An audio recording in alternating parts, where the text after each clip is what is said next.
Welcome to Playful Beginnings, a podcast about the magic of play therapy for therapists, students, and anyone interested. In our podcast, we'll explore the deeper understanding of play therapy and the skills we use when working with children. We hope to help you understand the why behind what we do and how it helps kids heal and grow.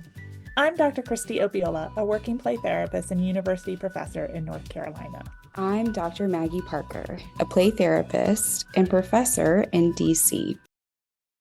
But we're excited because next week we're going to actually have a clinician who specializes and researches in this area, and she's going to talk about what this looks like in the playroom and what responses we can give to help support kids who are really anxious. Yeah. Well, thank you, Christy. I appreciate you. Thanks, Maggie. Yeah. Always love our time together. Yes. Don't forget to join us, right? So go to our website, playtherapyspace.com. You can sign up for our newsletter if you want. We're still working on making our newsletter more consistent. Hang with us on that. And then if you have any questions, please let Maggie and I know. You can send us an email at info@playtherapyspace.com, or you can send it to us personally. You can send one to Maggie at playtherapyspace.com or Christy at playtherapyspace.com. And don't forget to like and subscribe at whatever platform, podcasting platform that you listen to. It helps us kind of know our target audience and where people are listening from. So we appreciate all of you, and we hope you stay safe, warm, and have a good end to January or whatever month, the beginning of the next I'm like, month. I don't even know what month post this. I know, it's okay. Yeah, we'll figure it out. Thank you, guys. Y'all. Bye.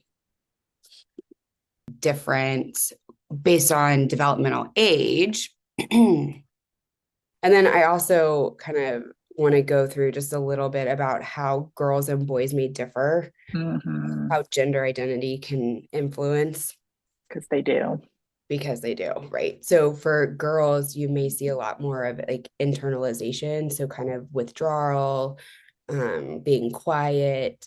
We talked about like daydreaming with ADHD, or kind of not like dissociating, but kind of just like like thinking about something else. I think when we say dissociating, it can feel really scary, but it's just kind of like how you can disconnect. You disconnect. Like I can drive somewhere and get there and not real, like have been not aware of all of like the whole process of me getting there. That's kind of what I mean. Is like when you're in your mind and you can kind of go someplace else. Lots of people pleasing, I think, with girls. I think that's gender socialized like pretty strongly. And so it doesn't surprise me it shows up here. Right. But because it's gender socialized, we don't even acknowledge that it could be an anxiety response. Right. And it really is. It's like, how can we like, it's like, how can we cause the fewest amount of waves right now? And so if you're just doing what you think everybody wants you to do, you're kind of like going under the radar. And I think we do put expectations on children to do what we tell them to do. Yeah. But that this might be something. So just kind of being aware of that, as well as high levels of perfectionism. And I think, there's some gendered stuff there too. And there's obviously some racial implications too that can come with this, as expectations of how children behave and engage within those spaces based upon their identities. It's possible that they have more somatic complaints. So maybe going to the nurse more often, having headaches, being tired, and then maybe some social anxiety about engaging with peers. Or anyone. Or anybody, yeah. Like as a kiddo who had some anxiety, like I was petrified to ask for ketchup at McDonald's if it didn't come in my packet. Oh yeah. And that's also like pleasing too, right? Because it's like, you don't want to be a nuisance. Yeah. Yeah. But it definitely was that like just avoidance of a task altogether. Yeah.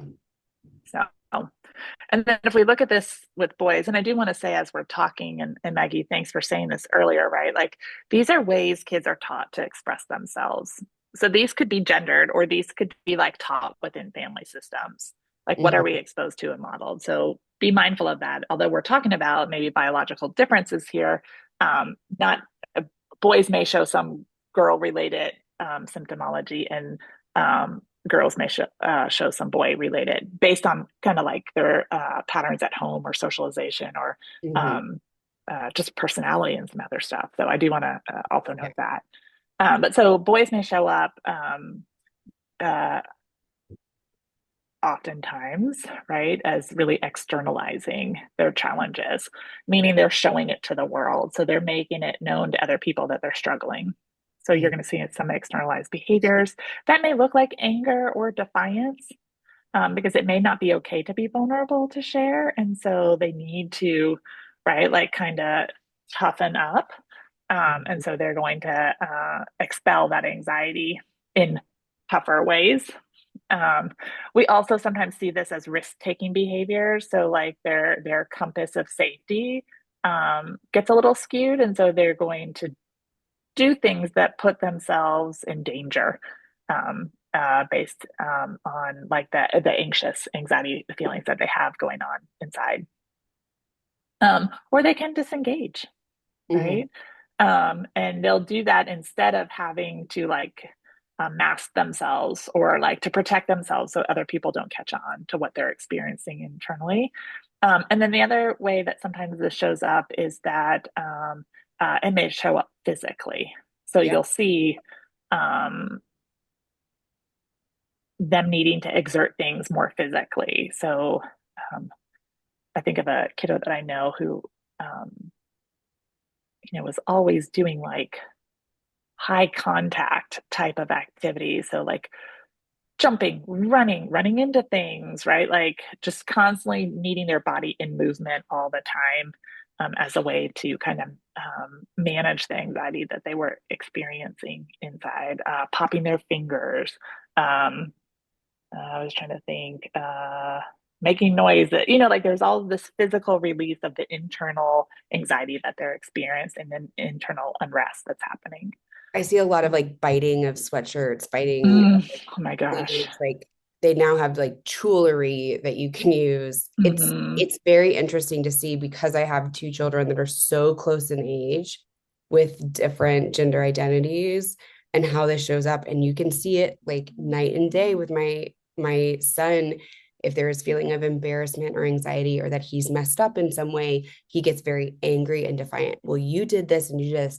So there's a Oh lot. yeah, blaming other people, not taking Yep. responsibility. Yeah. There's a lot of me being like, you're really upset right now and you're feeling like really anxious.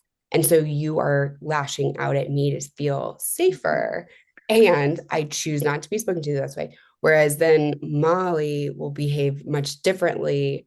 She won't really tell me she's anxious. She gets very internal, but you can tell because she's biting her nails down to the quick. Her, like Roseanne, her sweatshirts are just like frayed And from wet. and wet and And nasty. they're like, Like, they've got a big ring around the. yeah, and they're like all, it's like so I see their anxiety showing up and it's very interesting. A lot of like that's not fair on Molly. Like Molly's like, that's not fair. And Rhodes is like, so it's a lot of social comparison that's happening, but it's very interesting to see how one withdraws and one responds and how that both interacts that I have to be very aware of these behaviors and what they're communicating then to reflect back what's Yeah. actually happening, and it can be really tough. And that's usually when my kids are like, I really hate you're a play therapist because Because you get it too much, mom. they're like, I feel vulnerable and I feel seen and I don't enjoy that right now. And so it's like sometimes I just have to let them kind of have their space to have those feelings Hmm. and then come back. Yeah. And let your partner help, right? Like, We're working. Yeah. He tends to respond to the behaviors. And I'm like, let's take a step back from the behaviors and like hold on for a second right now until we can regulate and then we can talk about it. yeah. Yeah. Which is really hard to do, especially if you have children who are being defiant in those ways or Hmm. disrespectful as a result of their anxiety. And so that's where it can be really helpful to allow, have them go into those play therapy spaces so they can process those um, because it's hard. Yeah. So, Yeah. I think one of the best things that we can do as play therapists Maggie. Not Mhm. only working with the kid, but working within the system is helping them understand how anxiety is playing out, Yeah. right? And like from taking these components of the different developmental ways that anxiety might show up and helping them really understand what's happening. That kids aren't trying to be difficult. So the teacher, they're not trying to like egg you into a power struggle. They're not trying, right? Um, uh, to make you late for work, or they're not trying to do those things, right? Their body just is not feeling safe in the moment. And so really helping the loved ones of the kids that we see, um, and the people who care about this kid understand this component. And so really like helping to explain it so that they can share it with the other important people in the kid's life, right? So what is anxiety? It's this idea of our nervous system is doing what it's supposed to do, which is to protect us, but it's almost an overactivation in this moment, right? And so the threat system is on like high alert instead of being able to flex with the environment that it's in. And to remind, and I think the challenge here is sometimes kids have they're very good at mimicking what they hear, but it doesn't mean that they're cognitively really understanding and sharing this from like an authentic place, right? Because they're not fully developed cognitively. So they don't always have the tools they need to be able to verbalize. So instead, it shows up behaviorally and relationally, Hmm. depending on the kid. So that could be kind of what you're talking about, where like your son may lash out at you, right? Like that's a relational response to the internal nervous response to anxiety and threat in this moment. Yeah. Or like some kids can do it behaviorally. Like I've heard kids headbutt parents, or I've heard, do you know what I mean? Like spit on people or blah, blah, blah, where that's just like, I'm needing space and I don't know how to ask for it. Or if I ask for it and you didn't honor it, I have to do something to help give myself space to feel safer in this moment. Yeah. Um, and then I think anytime we can help loved ones understand like stress in general, but chronic stress in particular, right? And like, because chronic stress has really long lasting impacts on children and adults, both for our health, but also our coping strategies and other things, right? So having conversations about what chronic stress and what ways we could alleviate some of this anxiety stress for this kiddo so that we're not seeing long-term impact of chronic stress on them. Also, pulling in the neurobiology information, like understanding the brain and how things are happening. Attachment can also be great. I do a lot about helping parents understand like what happened before the behavior occurred. Like, are there things that we could do to help set up the environment where the child feels maybe a greater sense of control, Mhm. or safety in the moment, so they're not having to, right? So their nervous system isn't having to overreact in this moment. But if we can kind of figure out what like triggers or other things are causing it, I'm not saying take those away by any means, but know that a response might be coming up, and how can we intercede before the response comes up? Like, a parent having maybe greater awareness of those triggers so that they could become relationally closer to their child in that moment, like physically, emotionally, right? Like, hey, I see you. I see that you're starting to get agitated, right? Or that you're starting to feel a little bit of a threat. I'm right here with you. Let's manage this together, instead of I'll manage it for you, or I'm going to leave you to your own devices, right? Yeah. So we can help in the environment about how to interact, helping teachers know great responses for kids when these things are happening. What are some of the things that they really need Hmm. um, in the moment? Um, and it's not always fleeing the environment, and our responses should not be taking kids out of the classroom every single time they get anxious. Yeah. That could Or that's answer things. my opinion, Yeah. right? Because then we have lost learning, but then we also have this idea that they can't manage it ever. And that's not the message we want to give, that they just have to be removed from the situation. And it also like I think removes them from the social setting already, which could be creating some of the Yeah, anxiety. especially dependent on the age that they're at. Hmm. Yeah. Or like helps perpetuate the avoidance cycle Right. of an event, right? That's not what we're wanting to do, but what we might need, they may need a partner. They may need to know that you see this. Mm-hmm. and that you're aware of it, right? And that you are really close by if they need to make, like if there's things that they know they can do in these moments, that can be really helpful. Or like I have a kiddo who physically needs to let anxiety out. So what we've done is that the teacher has a bag of books that she sends to the office when this kiddo gets super anxious. So the child is helping. So instead of getting in trouble, the child gets Mm-hmm. help. But the child is also having a physical relief. So they walk the book down to the main office, and the main office sends the child back with a box of books for the teacher. And they literally just keep exchanging them back and forth every day. So great. But like, the kid feels Helpful. positive about the experience, right? They get a minute to walk away. Oftentimes they get a drink of water while they're outside of the classroom, and then they come back, and they're not gone long. It's like a 2 or 3 minute break, to just like recoup, to be able then to stay in space or to manage their emotions better.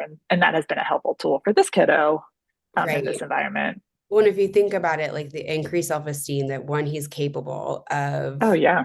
being able to do this, that he's trusted by his teacher, and then that he is able to manage it, like recognize and manage his anxiety himself. Like Mm-hmm. those are three really big, important pieces of helping, like helping kids. And I think what we believe about child-centered is like they have the capacity within themselves and that they can do this. And like that task helps them in those ways. Mm-hmm. And I think that's really neat. So, yeah. Well, I hope this was helpful. Um, it's Yes. hard to go through everything exactly as is, but we're And we're just, excited because next week we're going to actually have a clinician who specializes and researches in this area. And she's going to talk about what this looks like in the playroom, mm, and what responses we can give to help support kids who are really anxious. yeah, yeah. Well, thank you, Christy. I appreciate you. Thanks, Maggie. Yeah. Always love our time together. Yes. Um, don't forget to join us, right? So go to our website, playtherapyspace.com. You can sign up for our newsletter if you want. We're still working on making our newsletter more consistent. Hang with us on that. And then if you have any questions, please let Maggie and I know. You can send us an email at info@playtherapyspace.com, or you can send it to us personally. You can send one to Maggie at playtherapyspace.com or Christy at playtherapyspace.com. And don't forget to like and subscribe at whatever platform, podcasting platform that you listen to. It helps us kind of know our target audience and where people are listening from. So we appreciate all of you, and we hope you stay safe, warm, and have a good end to January, or whatever month, the beginning of the Yeah. I'm next like, month. I don't I even know forget when what we month post it is. this. I know, it's okay. We'll figure it out. Thank you Bye, guys. y'all. Bye.